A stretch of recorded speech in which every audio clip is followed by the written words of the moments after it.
Welcome. Come in and feel free to find a seat. There's some in the back row or in the front.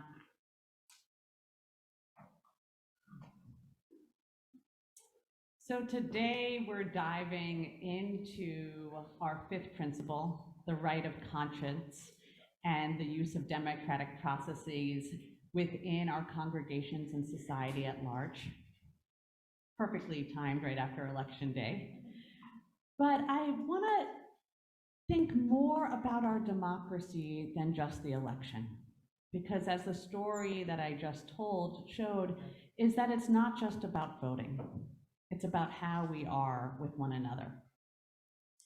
And the thought leader who most helped us understand this is Alex de Tocqueville, who in 1831 was commissioned by the French government, the French king, to come to the United States and study our penal system. He spent 9 months on that mission, and yet he spent most of his time just doing a lot of keen observation. And he wrote a short report on that, but he ended up writing over 700 pages across 2 volumes of a famous work called Democracy in America. And ever since I was in high school, I'd heard about democracy in America and what de Tocqueville noticed about us, and I had never taken the time to read it. And I thought, oh, this would be a good time to really understand what this outside observer was seeing in America that was true then, and so many of our sociologists, he kind of started the school of sociology, and our political scientists still say he got right today. So let's talk about that. It's important to kind of understand who Tocqueville was. He was a French aristocrat. He had lost members of his family to the guillotine and to imprisonment. And he came here and he was amazed and interested.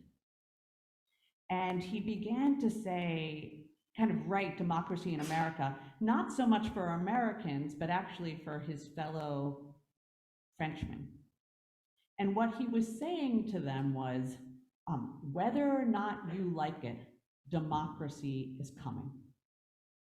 It is a powerful movement, and it will replace the hierarchical, aristocratic government style that the world has known.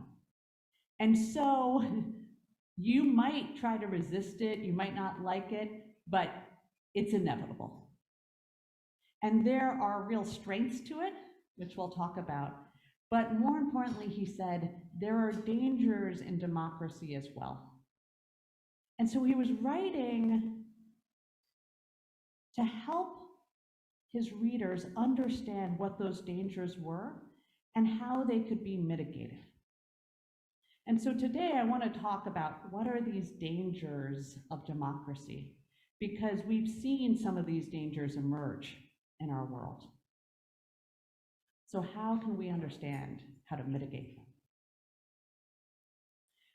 So the first kind of danger that Tocqueville really centers is self-interest. Now, self-interest is kind of the driving force behind democracy. You have to understand, Tocqueville came from, again, this high aristocracy where there was a monarch, a king, this noble class, and then basically everyone else was sort of a serf. And it was so striated. In fact, he tells these stories that some other aristocrats had written in letters that said, you know, something was annoying on the carriage ride home, and so I had this serf flogged. And there wasn't even a sense that, like, that was a human being, that couldn't happen, that there would be trauma involved in that, like, none of that. He also noted in this other case that members of the nobility would regularly undress, would just be naked in front of their servants. And that in a highly, like, you know, cover-up culture, like, why was this? Oh, it's because their servants, the male servants for the female aristocrats, couldn't even have a male gaze because they weren't even like the same species. right? Who was human and who counted and who had kind of could be considered was so circumscribed. And democracy essentially was a move to eliminate that, to flatten everyone into a human class. And he said, well, the amazing reason why this is happening is when you have the freedom in democracy, then you have the self-interest to improve yourself. You go and invent, you create, you take leadership, you go out there, and you begin to gain stature, no matter your origins. And he said, what is the number one thing that Americans are self-interested about? Money. Hands down. What gains Americans money? And so he said, I constantly see that there is this drive for profit, for money, that instills them to be an incredibly entrepreneurial class, diverse in its leadership, moving towards a kind of free equality of opportunity. The downside of this, of course, is the drive to profit at all costs. So he actually predicted if America keeps going the way it seems like it would, one of the dangers is you become this like rich oligarchy, right? You get the Rockefellers, you get the Carnegies, you get people like Jeff Bezos who privately purchase one of our forms of free speech and determine what free speech looks like. And he is concerned about that. He's concerned that that level of freedom and self-interest will be rapacious and cruel and end up leading to a great social divide. On the other side, and what he says checking that actually all the time, is this recognition that equality was even more important than the freedom of self-interest. Equality, equity, and not equality of opportunity, but equality of outcome. Equality of outcome, that everyone would be driven down to being the same, regardless of their gifts or motivation or talents or drive. And he said there's another part of self-interest that could feed this a little. A chance of just saying, oh, I'll let other people kind of make the decisions. I'll let government or the rulers make the decisions. And so he actually predicted out, and specifically in Russia, that there might be types of democracies that are ruled by a strongman, sort of communist democracies that say, this is where you'll live, and this is where you'll work, and this is what you'll have, and it'll all sort of be equal, and no one will be free. And he said, given what he saw, actually in democracies, there's a greater drive to have equity where people are in servitude than freedom with inequality. And so we have this sort of communist controlling state on one hand and a rapacious, unchecked capitalist society on the other. And he said either can happen with a democracy, and either would be a terrible state. So where did Tocqueville find hope? Where did he find hope? Because he found great hope. And he actually said that there was a kind of American exceptionalism that made him think that America was not only doing this better than France, but could find a middle road. And it rested in what he called free association, that people freely associated with one another. And he was amazed by the breadth of this, that there were bowling leagues and pickling clubs and quilting contests and political parties and religious groups and hunting societies and cooking clubs. And he was just amazed because people in France did not freely associate with one another. They weren't given that freedom. And he said, here are some amazing things that happen. You get to know people across classes and differences and languages and and racial backgrounds and ethnicities and countries of origin. You come together because you have a love of this thing. You get to know one another. You build a community that respects difference but finds commonality. And he says, when you can find commonality, you begin to understand that there is not just self-interest, but common interest.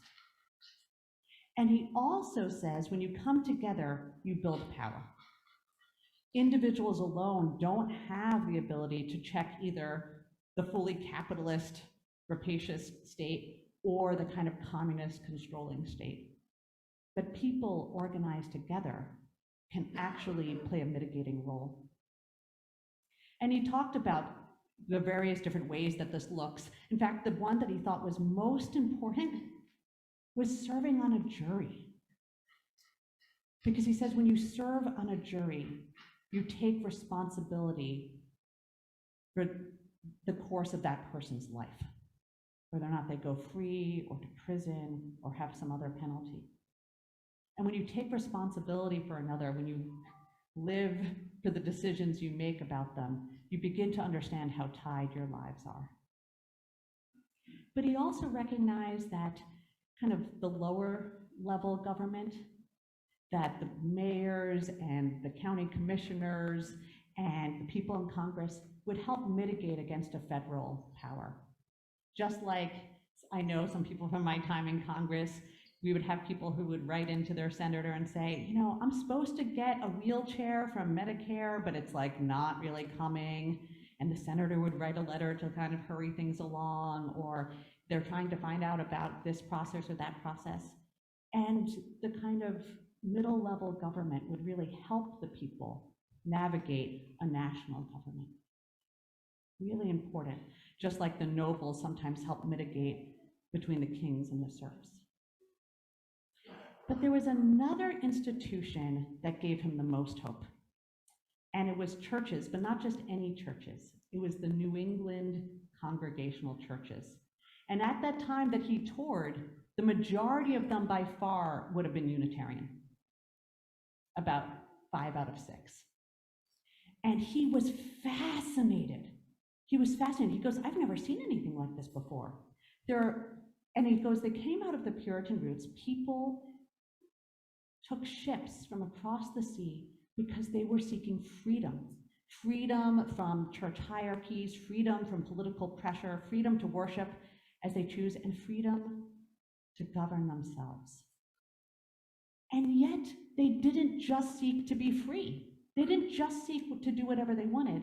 They also held on to these moral codes, these religious teachings that taught them to be kind and generous and ethical and humble, to care for those who are in need. And he said the way that these come together in a religious fabric is incredible. It is the middle road. It is the balance. And he said, actually, he didn't quite use this language, but if you read into the work a little bit more, the congregations he was looking at were covenantal. Covenantal. They made pledges about how to be with one another. Pledges to elect leaders and respect the leadership of those that they elected, from their ministers to their board. That they covenanted to do spiritual exploration and be faithful to one another. That they covenanted to offer aid in times of duress. They covenanted to help members achieve belonging in their ranks. And that sense of covenant was really incredible. And it allowed these congregations to be self-governing for hundreds of years now, all the way dating back to 1648. It's there that people learn to practice to vote on who their leaders are, including women, hundreds of years before we nationally got the right to vote. And to practice how to serve as a community together. And he actually said it was these congregations practicing that were the model, Tocqueville said this, were the model for our Constitution. And so, my friends, As we think through how we can learn to support democracy, let us remember that when we come here, we too practice this. There are some congregations who say, oh, let's hire staff and have them do everything for us. Just like it's that communist system, they could do everything for us, and we don't need to be involved. That's not a healthy balance in a congregation.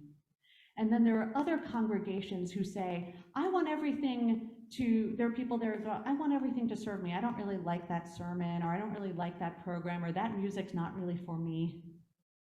And then there's a healthy way to go. Not everything's for me, but there are some things for me here. And there are other things that are supporting what's going on. And when we join together to create our budget, or to have a successful auction, or to care for the flourishing of our children, then we're in a vital place of engagement. All of these steps to be engaged and considerate and collaborative are how our democracy as a whole is sustained. Let us so consider these steps as we move forward. Amen.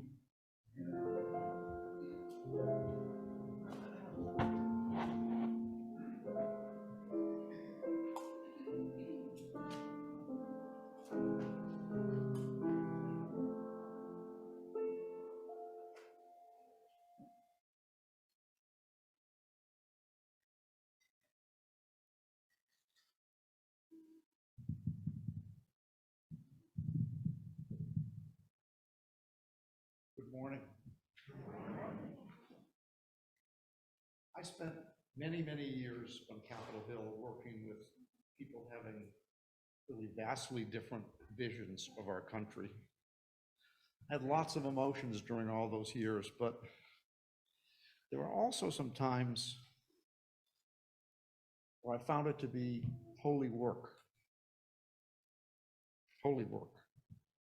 I remember so many times walking through the Capitol Rotunda very, very late at night or very early in the morning, with the only sound walking through that rotunda was the sound of my clicking heels as I went from the House to the Senate and the Senate to the House to try to figure out how to get something done, to try to resolve differences.